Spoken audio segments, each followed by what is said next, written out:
So imagine you are about to make, a massive financial decision. Right, like rebalancing your portfolio or something. Yeah, exactly. Or trying to map out a retirement plan, or maybe you're just trying to stop living paycheck to paycheck, right? It's incredibly stressful, yeah. Totally. But instead of like logging into some modern budgeting app or consulting a certified financial planner, you are relying on advice that was generated on a clay tablet A clay tablet. in the middle of a desert, literally 4,000 years ago. It sounds kind of crazy when you put it like that. It is crazy, but that is exactly what we're doing today. We're unpacking a summary of George S. Clason's classic text, The Richest Man in Babylon. Ah, yes. A classic for a reason. Right, and we're looking at it through this source piece titled Ancient Blueprints for Modern Wealth. And the mission for this deep dive is to basically figure out why a 2,500-year-old financial framework. One that is entirely devoid of algorithms or index funds, by the way. Exactly. No high-frequency trading. No crypto. Why does this remain one of the absolute most effective strategies for building wealth today? We're looking at how advice from an ancient empire translates directly to your digital wallet. Yeah, and I think it really forces us to confront a reality that we usually, just kind of ignore when discussing finance. Which is sorry. That the mechanics of money are mostly an illusion. Oh, wow. Okay. Yeah, I mean, we get completely distracted by the technology of the day. Like, the markets have completely transformed over the last few millennia, obviously. Sure, we're not trading goats anymore. Right, exactly. The currencies have shifted from, grain and gold to fiat and now crypto. But the core thesis of this material is that human behavior... The actual people using the money. Yes. The neurological impulses that drive our consumption, our fear of missing out, our complete inability to delay gratification.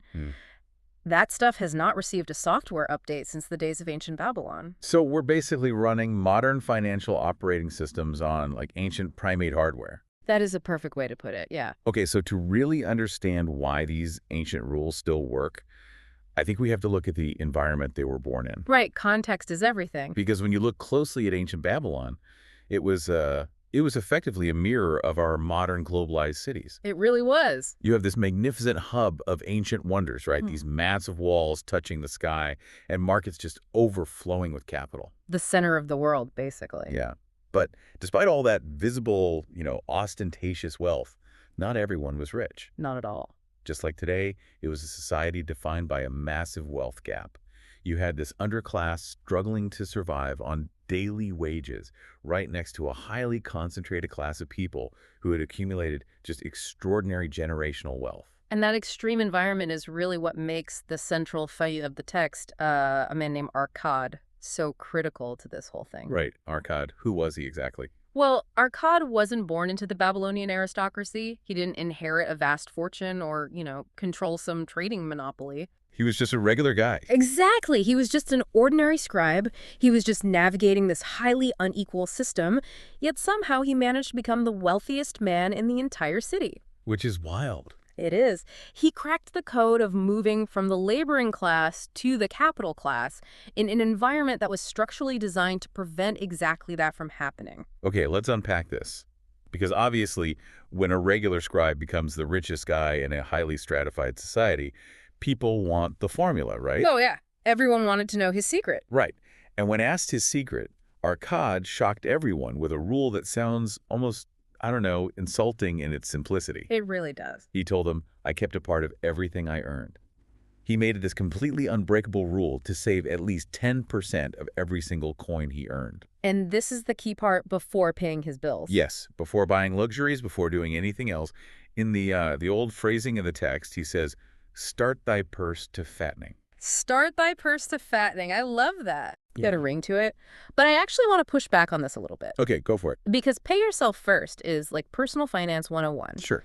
It's the equivalent of setting up an auto transfer on payday from a checking account directly to a brokerage account. So why are we treating a basic 10% savings rate as this profound historical revelation? Especially when people today, they know this rule and they still completely fail to execute it. Well, what's fascinating here is that Arkad wasn't just doing math. He was essentially engineering a behavioral override. A behavioral override? What do you mean? We fail to execute this today because we completely misunderstand how the brain actually processes income. Okay. Most people operate on what we could call a reactionary formula. Mm-hmm. So the paycheck clears, and immediately the brain responds to environmental pressure. Like rent, groceries, stuff like that. Exactly. The landlords, the utility company, or, the targeted ad for a new pair of shoes on your Oh, phone. yeah, those are dangerous. Very. The brain prioritizes clearing those immediate threats and desires. And then, at the end of the month, we look at whatever tiny remainder is left and we say, okay, I will save what is left. Which is usually nothing. Right. Because neurologically, saving at that point feels like a penalty. It feels like you're giving money away to a stranger, which is, your future self. Oh, that makes so much sense. Arcad fundamentally reversed that priority.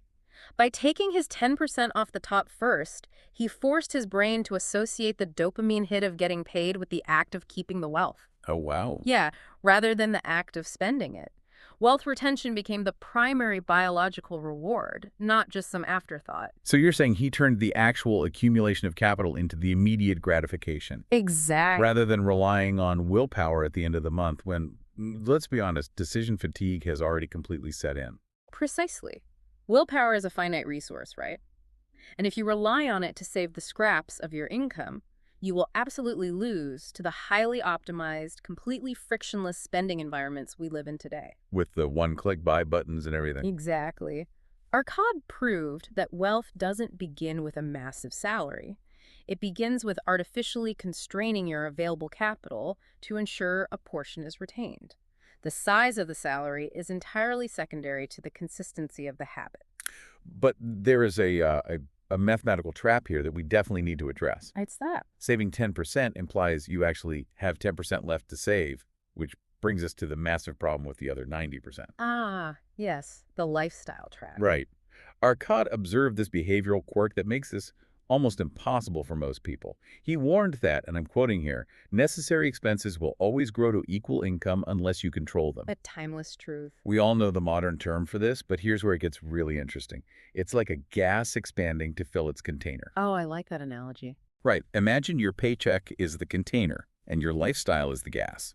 Unless you actively, bolt a heavy lid onto that gas, it is going to naturally expand to consume every single available inch of space. That absolutely will. You earn twice as much, but suddenly the $5 coffee becomes an $8 coffee. With oat milk and extra syrup. Exactly.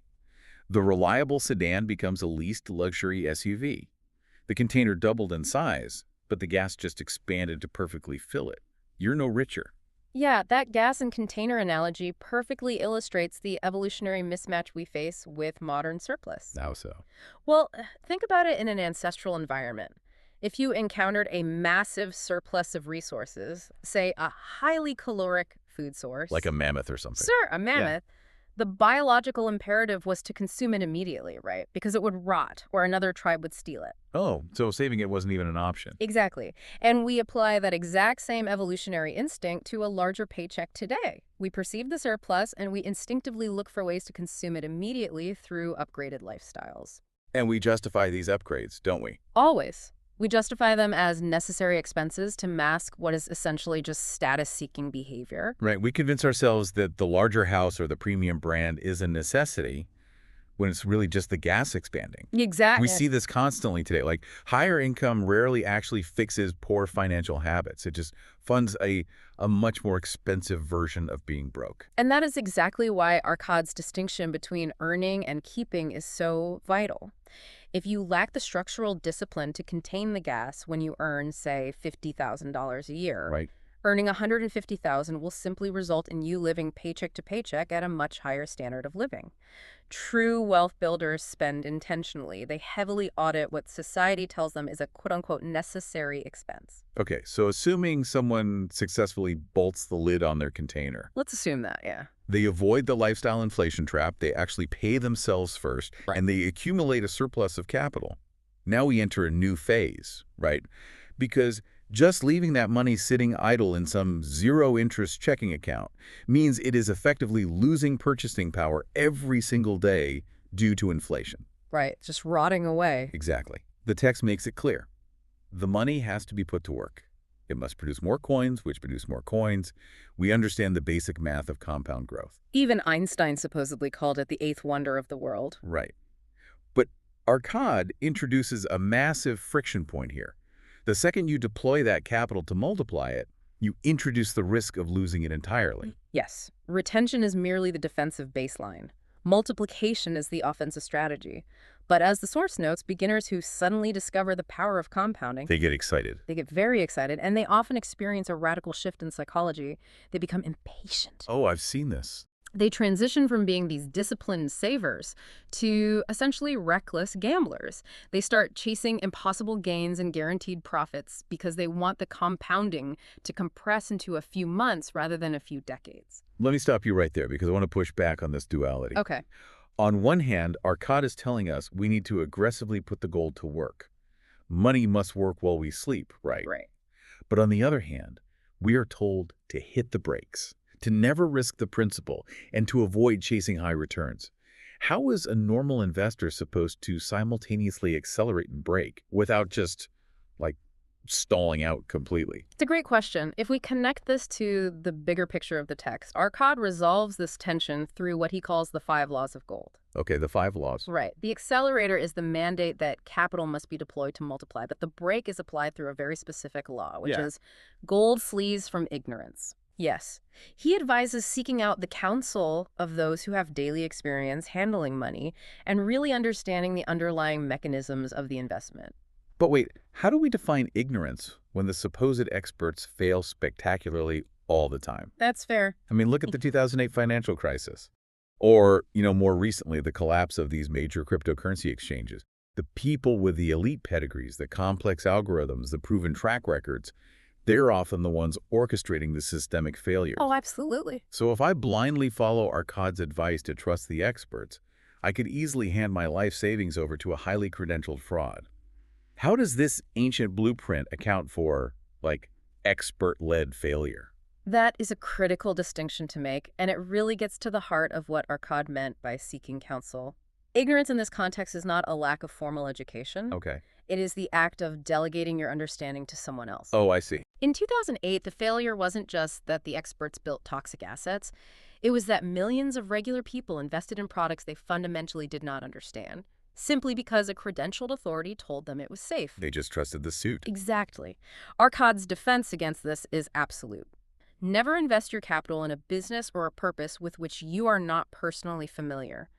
If the quote-unquote expert cannot explain the mechanism of the return in a way that you deeply comprehend, Then you walk away. you walk away. You are operating in ignorance, and the gold will flee. The break isn't trusting someone else. The break is your own demand for absolute clarity. Because complexity is almost always used as a tool to exploit the impatient. Wow. Okay, that reframes the idea of protection entirely. The break isn't don't invest, it's do not invest in black boxes. Exactly. And this concept of protection in the source material, it actually extends far beyond just picking the right assets. Oh, definitely. Arcad argued that protecting your wealth involved the physical and psychological foundations you build around yourself to weather macroeconomic storms. Yes, the holistic picture. Right.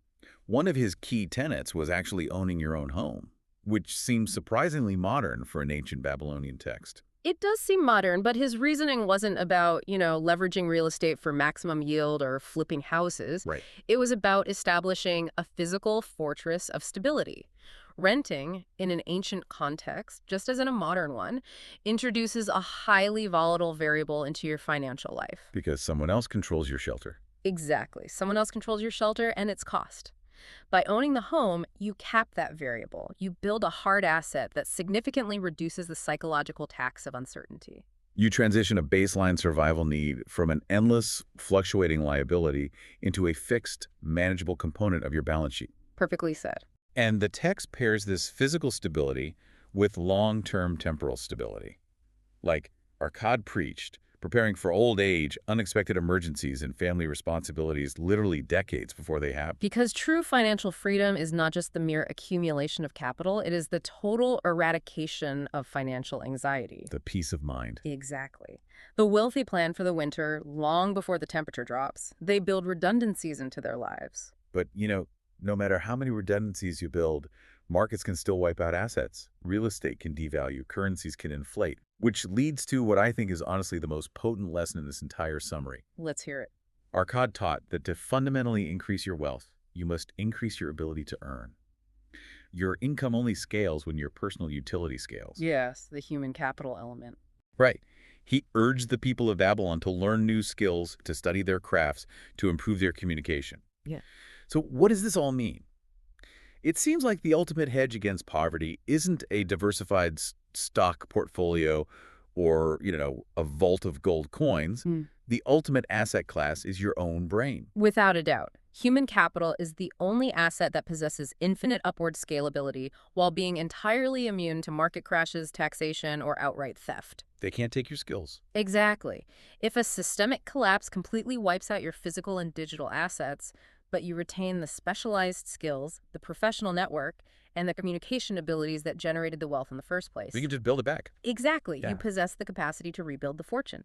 Specializing your knowledge and becoming relentlessly adaptable is both the ultimate defensive shield and the most powerful offensive accelerator you have. Which brings us, sadly, to the final, unavoidable friction point. There's always one. Right. We've laid out this perfectly rational, historically robust framework. Pay yourself first by rewiring your dopamine loop. Bolt the lid on your lifestyle container.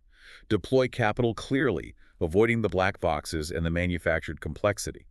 Build physical stability and endlessly compound your human capital. Sounds pretty foolproof. The logic is flawless. Yeah. Yet the vast majority of people listening to this will not achieve financial independence. And the text argues that the final roadblock isn't a lack of information. It is the lies we tell ourselves to avoid actually taking action. And this raises an important question regarding the narratives we construct to justify our own inertia. Yeah. Because the most dangerous psychological trap highlighted in the source is the phrase, I will start saving when I earn more. Oh man, everybody says that. We're back to the expanding gas. We are. It's the delusion that discipline is a luxury of the rich rather than the actual prerequisite for becoming rich. If you don't have the neurological habit of saving when you earn, say, minimum wage, you will absolutely not spontaneously develop it when you get a promotion. Exactly the opposite will happen. The promotion will just provide more fuel for that expanding lifestyle gas. Yep. And another huge trap the text warns against is the paralysis of analysis. Oh, waiting for the perfect time. Right. Waiting endlessly for the perfect macroeconomic conditions or the ideal investment vehicle before acting. People wait for interest rates to drop, or they wait for the stock market to cool down, or they want their debt to be perfectly cleared first. And while they wait for this mythical perfect moment that's never going to come, the most powerful asset they have, Which is time. yes, time, it just evaporates. They sacrifice literally decades of compounding because they are so afraid of executing an imperfect start. It's tragic, really. It is. And the richest man in Babylon offers a really unforgiving truth here. The optimum time to begin building wealth is right now. Today. Today, under your current, highly imperfect circumstances, it is taking whatever small percentage you can manage today, stripping away the excuses and just initiating the habit. Yeah, starting is the hardest part. So let's distill this down. If you are listening to this, analyzing your own financial trajectory, the core takeaway is that wealth is not a sudden event. Right. It's not an algorithmic windfall or a lottery ticket. It is a slow, methodical process of behavioral engineering. You must forcibly override your biological urge to consume by paying yourself first. Every single time. You must heavily audit your lifestyle to ensure your expenses do not automatically scale with your income. You must put your capital to work, but only in systems you thoroughly, deeply understand, rejecting the complex black boxes pushed by these supposed experts. Exactly. You must secure your physical foundation, and above all, you have to treat your own skill set as the most critical investment in your entire portfolio. Honestly, the underlying math of this blueprint could be taught to a child in 10 minutes. Yeah, the math is easy. But the daily psychological discipline required to actually execute it, that takes a lifetime to master. It is the absolute ultimate test of personal accountability. But I want to leave you with a final thought that extends beyond just the individual rules we've discussed today. Okay. The source material ends by noting a profound historical reality.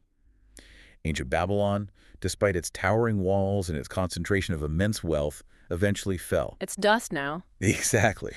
The physical empire collapsed into the desert sand, and its kings faded into mythology. Yet, the individual financial frameworks of our cod survived. That's a powerful point, right? Right. If these personal principles of wealth retention and disciplined compounding worked for an ordinary citizen inside an empire that was structurally doomed to collapse, Hmm. how much of your own financial security is truly dependent on the collective stability of the modern empires we live in today? Wow. We spend endless hours agonizing over macroeconomic policies, government stability, and systemic shifts.